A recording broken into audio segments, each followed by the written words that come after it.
If you're looking for a sword that deals out high damage in Fear and Hunger, then the Miasma Sword might be that sword. It can deal a ton of damage to enemies, so it's a fantastic sword to use.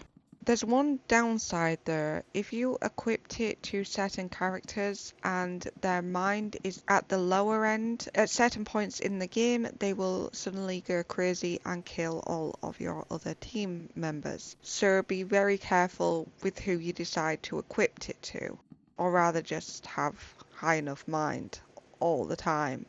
If you equip to Lagarde, he can manage the weapon successfully. It will not trigger a scene with him where he goes crazy, and he'll be able to use it no matter how much mind he has. Equipping it to your other characters, however, will result in them suddenly going berserk and going on a murder rampage. So now that's over with, let's get into how you actually acquire this weapon. Firstly, let's talk about what you're supposed to do. Miasma is actually located in the basement area, just behind the big metal doors. The key to get through the door is actually on Mauler, so you actually need to defeat him. The tactic for killing Mauler is first you need to blind him, so use a red vial, and then after that you'll want to target his Mauler arm.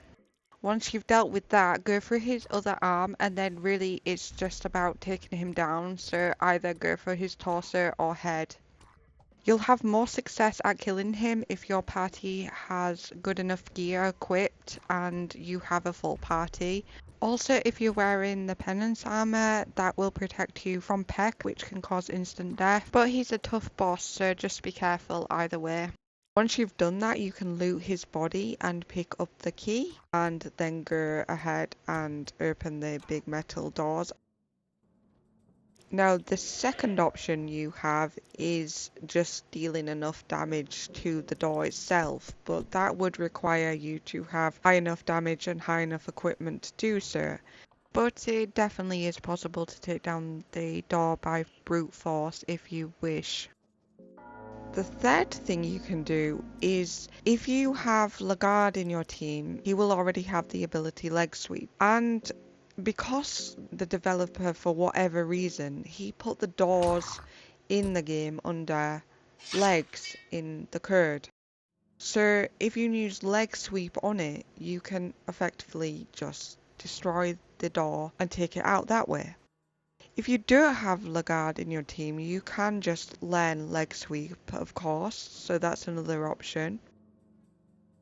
Finally, the last option you have, again, this is a little bit of a cheat way, but finding an empty scroll and learning phase step.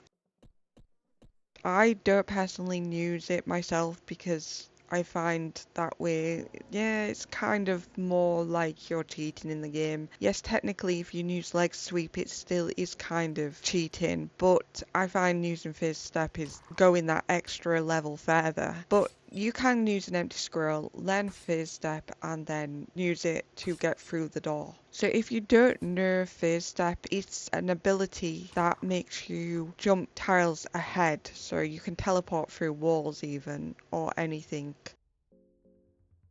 And if you wanted to use that, then it's just use the empty scroll and write in the first verse, "Oh Lord," second verse, "teach," and then the third verse you want to write phase step.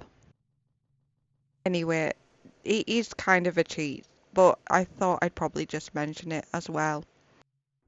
So that's all the ways you can get Miasma in the game. You'd probably want to keep it equipped to Lagarde, or you have the option of equipping it to a skeleton as well. If not, just make sure your character's mind is above 49, I think, for Fear and Hunger mode, and 69 for anything higher than that. Anyway, that's all, and I hope it helps.